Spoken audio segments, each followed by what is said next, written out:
Bukek Xiansu. Audiobook, novel silat. Cerita, Ho Ping Hu.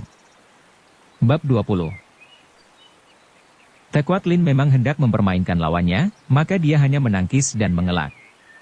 Hal ini sengaja dilakukannya untuk memamerkan kepandaiannya dan untuk meyakinkan lawan bahwa akhirnya lawan akan roboh olehnya sehingga lawannya yang amat dibencinya itu akan ketakutan setengah mati. Dan memang usahanya ini berhasil. Keringat dingin membasahi muka Pajiu Ke Aiong dan tahulah kakek ini bahwa mengandalkan ilmu silat saja, dia tidak akan menang melawan wanita yang pernah dipermainkannya dan diperkosanya selama 3 hari 3 malam itu.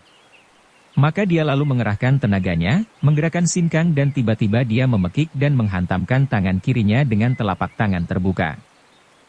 Tekuat Lin sudah menduga bahwa lawannya tentu akhirnya akan menggunakan ilmu Hiat Chiang Hoatsut ini.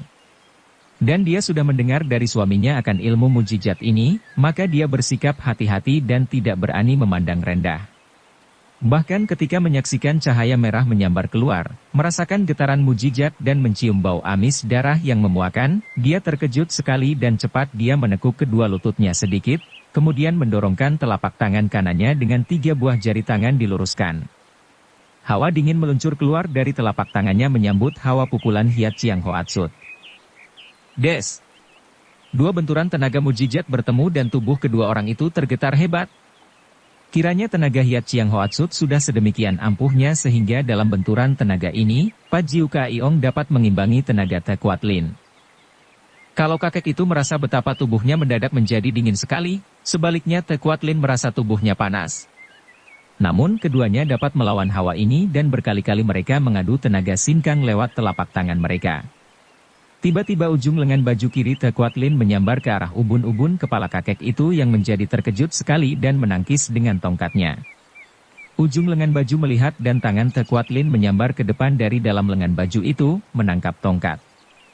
Pajiu Ke Aiong cepat menghantamkan tangan kirinya lagi dengan tenaga Hiat Chiang Hoatsut sekuatnya, mengarah kepala lawan. Namun hal ini sudah diperhitungkan oleh wanita itu yang cepat sekali menarik tongkat yang dicengkeramnya menangkis. Krek! Tongkat Raja Pengemis itu hancur terkena pukulannya sendiri dan selagi dia terkejut bukan main, tahu-tahu ujung lengan baju kanan wanita itu sudah menyambar ke arah matanya. Dia berteriak kaget, miringkan kepala, akan tetapi ternyata ujung lengan baju itu tidak menyerang mata, melainkan menyeleweng ke bawah dan menotok lehernya. Aug! Kalau orang lain yang terkena totokan yang tepat mengenai jalan darah, tentu akan roboh dan tewas.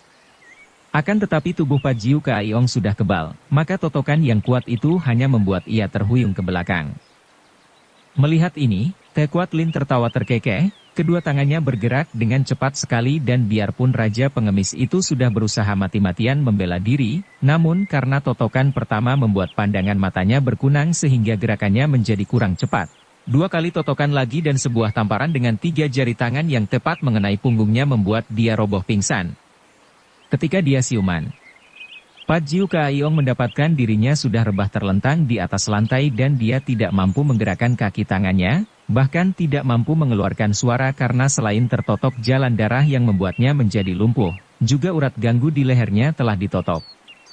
Tahulah dia bahwa dia tak berdaya lagi dan nyawanya berada di tangan lawan, dan dia pun maklum bahwa wanita ini tidak akan mungkin mengampuni kesalahannya. Maka dia memejamkan mata menanti datangnya kematian. Bret, hai hik. Lihatlah, Buong, lihat binatang ini. Pajiu Ke Aiong memaki dalam hatinya. Apa maunya perempuan ini? Seluruh pakaiannya direnggut lepas semua sehingga dia terlentang dalam keadaan telanjang bulat sama sekali. Karena ingin tahu, bukan karena jerih sebab seorang datuk macam Pajiu Ke Aiong juga tidak mengenal takut, dia menggerakkan pelupuk mata dan mengintai dari balik bulu matanya. Dia melihat anak laki-laki turun dari kursinya, memandanginya dan tertawa. Hehe, ibu, dia lucu sekali. Lucu dan amat buruk, menjijikkan. Tekuat Lin tertawa-tawa, kemudian sekali ujung lengan bajunya bergerak menyambar ke arah leher Pajiu Ke Aiong. Kakek ini terbebas dari totokan urat ganggunya dan dapat mengeluarkan suara. Perempuan hina, mau bunuh lekas bunuh. Aku tidak takut mati, teriaknya marah. Hai hik, enak saja. Ingatkah kau betapa aku dahulu pun minta-minta mati kepadamu? Tidak. Engkau harus mengalami siksaan, mati sekarat demi sekarat. Buong, dia inilah yang membunuh 12 orang supekmu secara kejam. Maukah kau membalaskan sakit hati dan kematian para supekmu? Tentu saja. Akan kubunuh anjing tua ini. Buong sudah melangkah maju dan anak ini memandang dengan muka bengis. Nanti dulu, Buong. Terlampau enak baginya kalau dibunuh begitu saja. Tidak, untuk setiap orang dari suhengku, dia harus menderita satu macam siksaan. Jari tangannya. Hai Hik, jari-jari tangannya berjumlah 10, itu untuk 10 orang suheng. Dan 2 buah daun telinganya itu untuk kedua suheng yang lain. Te Kuat Lin mencabut pedangnya, menyerahkan kepada putranya sambil tertawa-tawa, kemudian dia menggerakkan hikangnya, mengirim suara, dengan ilmunya yang tinggi ini sehingga suaranya hanya terdengar oleh Pat Jiu Ke Aiong, akan tetapi sama sekali tidak terdengar oleh anaknya, Pat Jiu Ke Aiong. Tahukah kau siapa bocah ini? Dia ini adalah putramu. Keturunanmu. Hasil kotor dari perkosaanmu atas diriku. Nah, sekarang kau lihatlah anakmu, darah dagingmu sendiri yang akan menyiksa dirimu. Sepasang mata Pat Jiu Kayong terbelalak lebar, mukanya pucat sekali. Puluhan tahun dia ingin sekali memperoleh keturunan, terutama seorang putra, akan tetapi biarpun dia sudah berganti-ganti selir sampai ratusan kali, tetap saja para selir itu tidak pernah memperoleh keturunannya. Sekarang, secara tidak sengaja dia telah memperoleh seorang putra.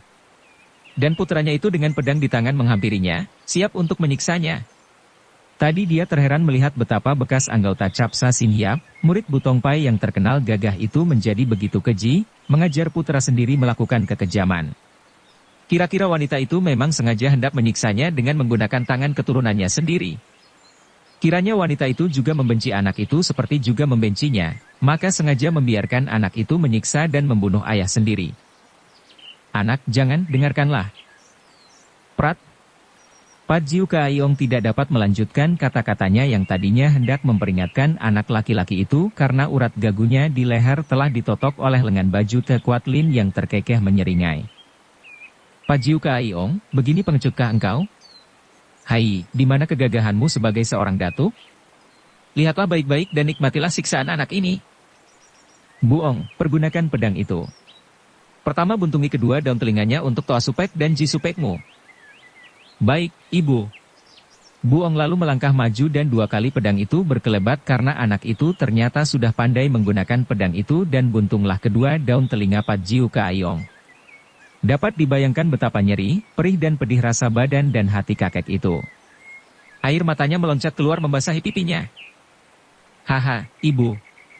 Lihat, dia menangis. Anak itu bersorak dan mengambil 2 buah daun telinga itu. Hihi, seperti telinga babi. Memang Pat Jiu Ke Aiong menangis. Akan tetapi bukan menangis karena rasa nyeri dan pedih karena kedua daun telinganya buntung, melainkan nyeri di hati yang lebih hebat lagi melihat betapa anaknya sendiri yang sejak puluhan tahun yang lalu dirindukannya, kini bersorak girang melihat penderitaannya.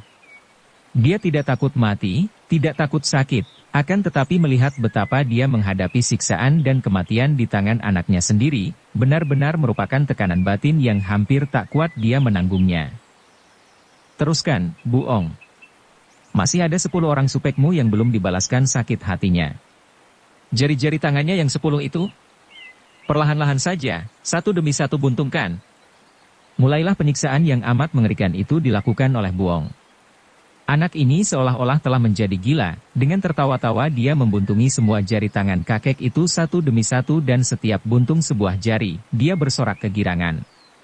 Memang sejak dapat mengerti omongan, anak ini dijejali dendam oleh ibunya, dendam terhadap Pat Jiu Ke Aiong dan diceritakan betapa Pat Jiu Ke Aiong telah membunuh 12 orang suhengnya dan betapa raja pengemis itu menyiksanya dan Buong kelak harus membalas dendam itu. Maka kini anak itu sama sekali tidak menaruh rasa kasihan, bahkan hatinya puas sekali dapat menyiksa kakek itu. Dapat dibayangkan betapa hebat penderitaan Pat Jiu Ke Aiong. Namun dia tidak menyesali nasibnya karena dia maklum bahwa dia pun telah melakukan perbuatan sewenang-wenang atas diri Te Kuat Lin sehingga pembalasan ini sudah jamak. Hanya satu hal yang membuat air matanya bercucuran adalah melihat betapa dia disiksa dan akan dibunuh oleh darah dagingnya sendiri. Dia menangis melihat darah dagingnya sendiri itu, yang baru berusia 10 tahun, telah menjadi seorang iblis cilik yang demikian kejam. Kini Tekuatlin membebaskan totokan yang membuat kaki tangannya lumpuh. Begitu kaki tangannya dapat bergerak, Pajiu Kaaiong meloncat dan menerkam ke arah Buong dengan kedua tangan yang sudah tak berjari lagi itu, yang berlumuran darah. Niat hatinya untuk membunuh saja anaknya itu agar kelak tidak dijadikan iblis cilik oleh ibu yang membencinya. Akan tetapi sebuah tendangan dari samping yang dilakukan oleh Tekuatlin membuat dia terguling lagi. Rasa nyeri pada kedua ujung tangannya membuat kakek itu menggeliat-geliat. Mundurlah, Buong. Lihat sekarang ibumu yang akan turun tangan. Aku akan membalas sendiri perbuatannya kepadaku terdahulu. Tekuatlin menghampiri musuhnya dengan pedang di tangan. Pajiu Kaaiong, ingatlah engkau akan peristiwa dahulu itu? Bayangkanlah, hai Hik, bayangkanlah betapa nikmatnya bagimu dan betapa menyiksa dan sengsaranya bagiku. Sekarang aku yang menikmati dan kau yang menderita. Sudah adil bukan? Nah, terimalah ini.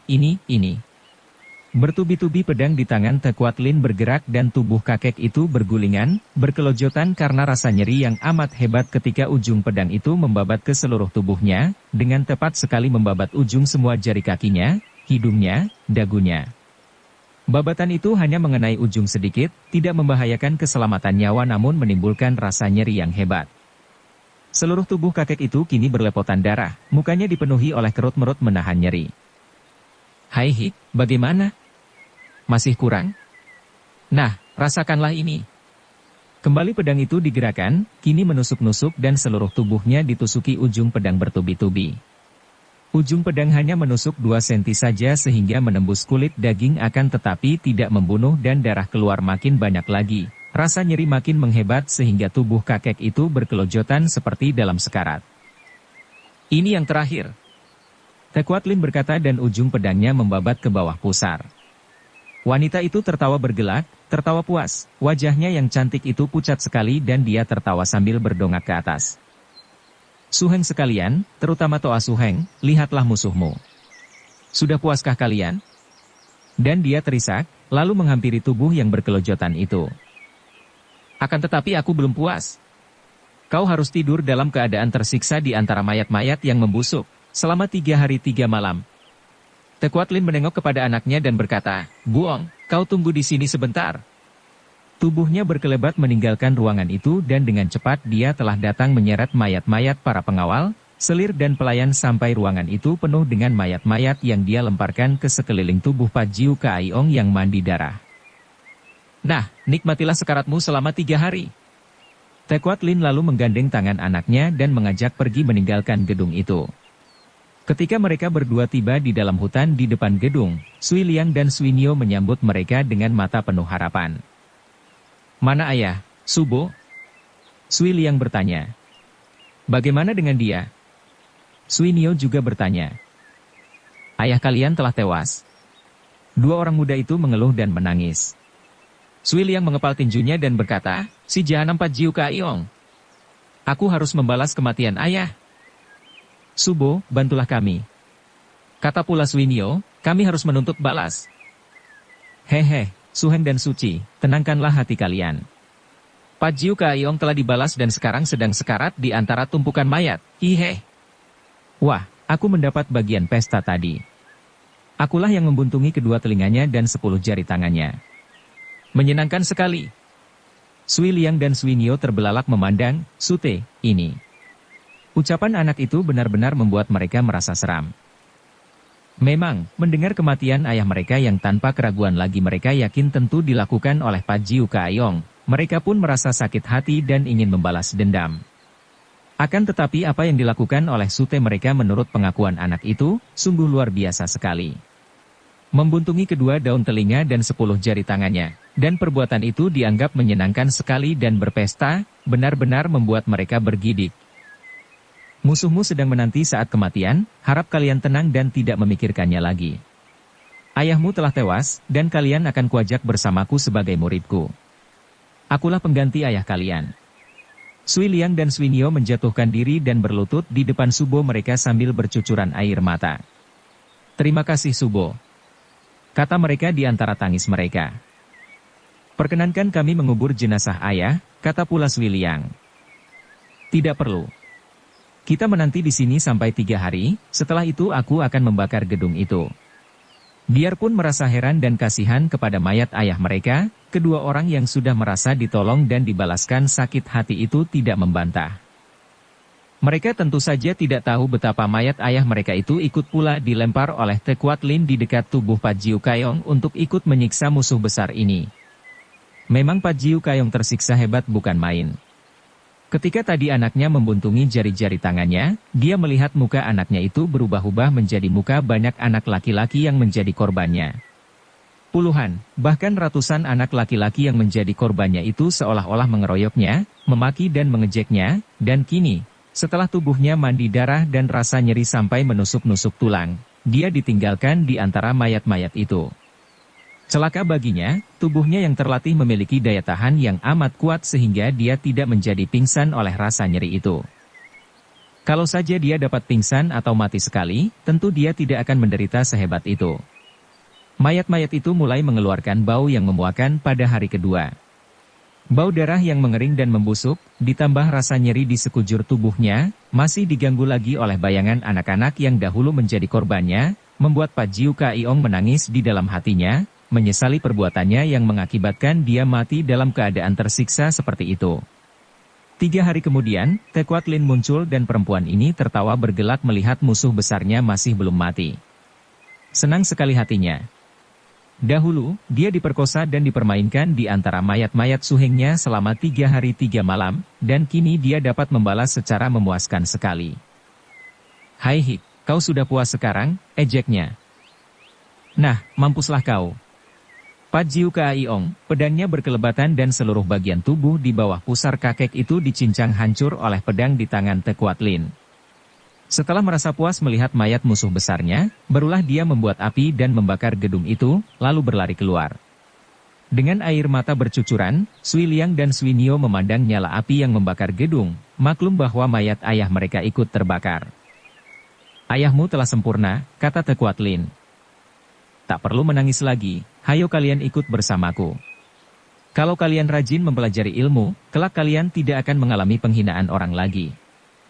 Dengan hati berat namun karena tidak ada orang lain yang mereka pandang setelah ayah mereka meninggal, 2 orang muda itu terpaksa mengikuti Tekuat Lin bersama Han Buong pergi meninggalkan Hensan. Butongpai adalah sebuah perkumpulan silat yang besar, merupakan sebuah di antara partai-partai persilatan yang terkenal. Akan tetapi pada saat itu, Butongpai sedang berkabung. Di markas perkumpulan itu yang letaknya di lereng pegunungan Butongsan, dari pintu gerbang sampai rumah-rumah para tokoh dan murid kepala, tampak kibaran kain-kain putih menghias pintu, tanda bahwa Butongpai sedang berkabung. Siapakah yang meninggal dunia?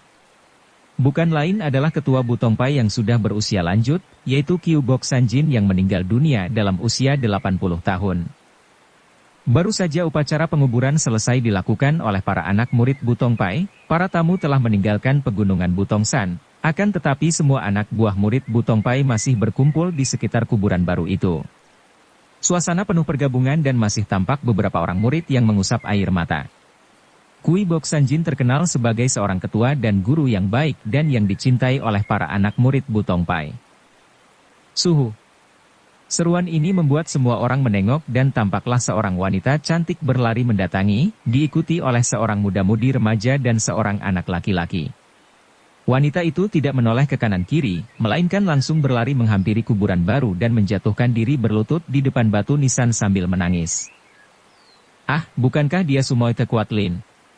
Seorang murid Kui Bok Sanjin yang usianya 50-an berseru. Semua orang memandang dan kini mereka pun mengenal wanita yang berpakaian indah seperti seorang nyonya bangsawan itu. Tekuat Lin. Tentu saja mereka semua kini teringat. Bukankah Tekuat Lin merupakan seorang anak murid Butongpai yang amat terkenal, sebagai orang termuda dari Capsa Sin Hiap yang sudah bertahun-tahun lenyap tanpa meninggalkan jejak? Benar, dia orang termuda dari Capsa Sin Hiap. Terdengar seruan-seruan setelah mereka mengenal wanita cantik itu. Mendengar suara-suara itu, wanita ini lalu bangkit berdiri, menyusuti air matanya, kemudian memandang kepada mereka sambil berkata, "Benar, aku adalah Tekuat Lin, orang termuda dari Capsa Sin Hiap. Masih baik kalian mengenalku. Sekarang Suhu telah meninggal dunia, siapakah yang akan menggantikannya sebagai ketua Butongpai?" Para tokoh Butongpai terkejut menyaksikan sikap angkuh ini.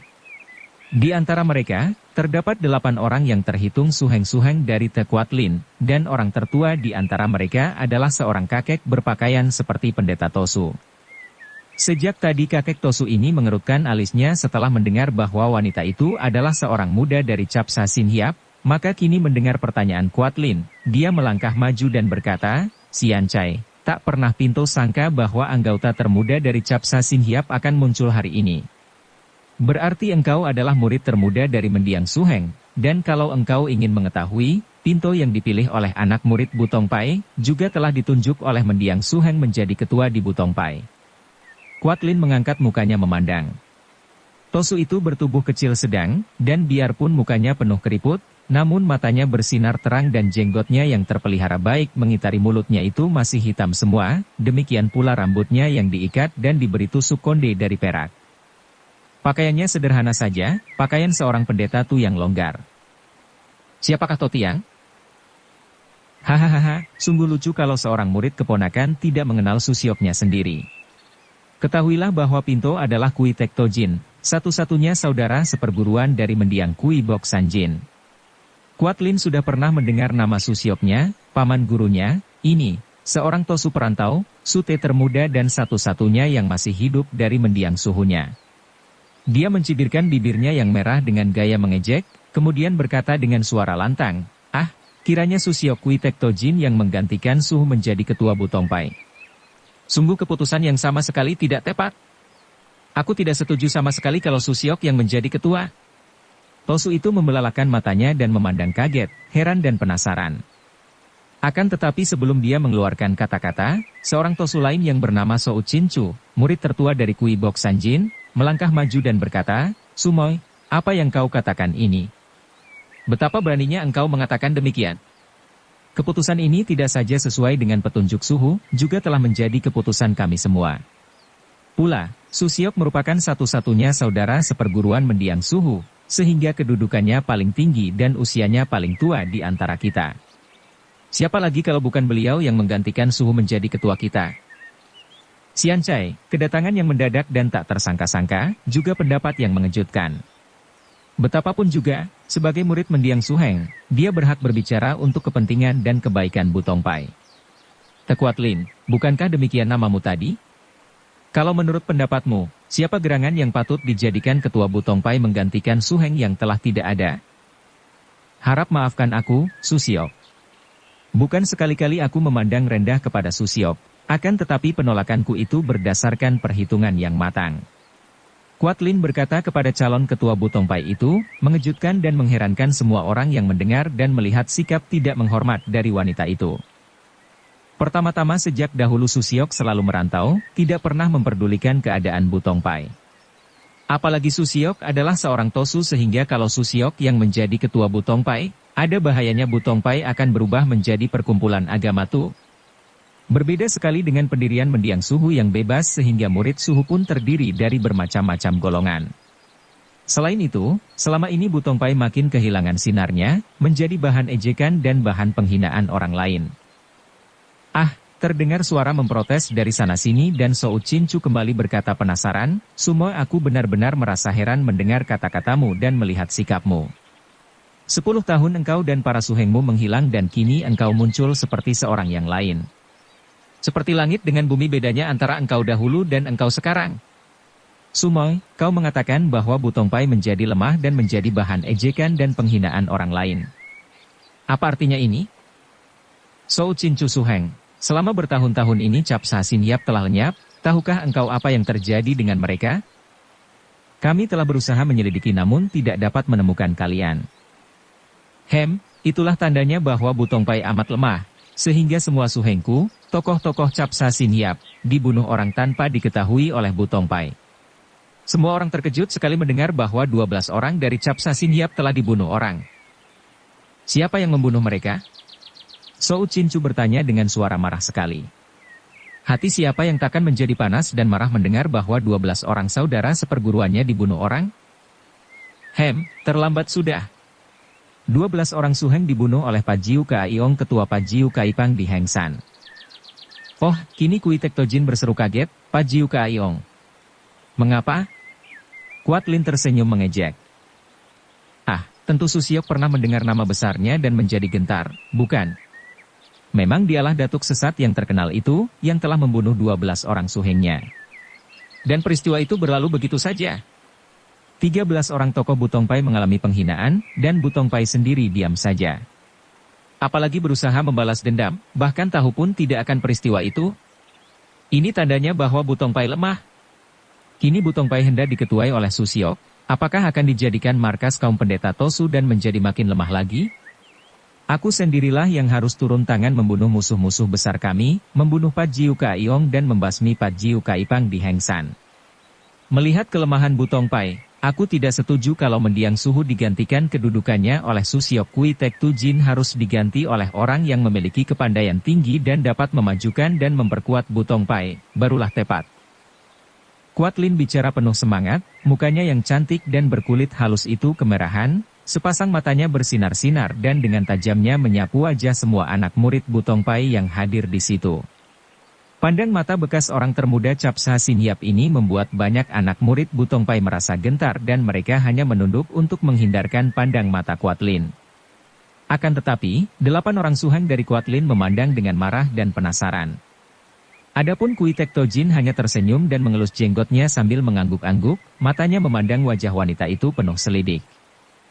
Te Kuat Lin, omonganmu penuh semangat terhadap kedudukan Butongpai. Andai kata benar semua kata-katamu itu, habis siapakah yang kau pandang tepat untuk menjadi ketua Butongpai? Kui Tek Tojin berkata lagi dengan sikap tenang. Bersambung ke bab 21. Dukung kami dengan subscribe, follow, like, komen dan share. Terima kasih.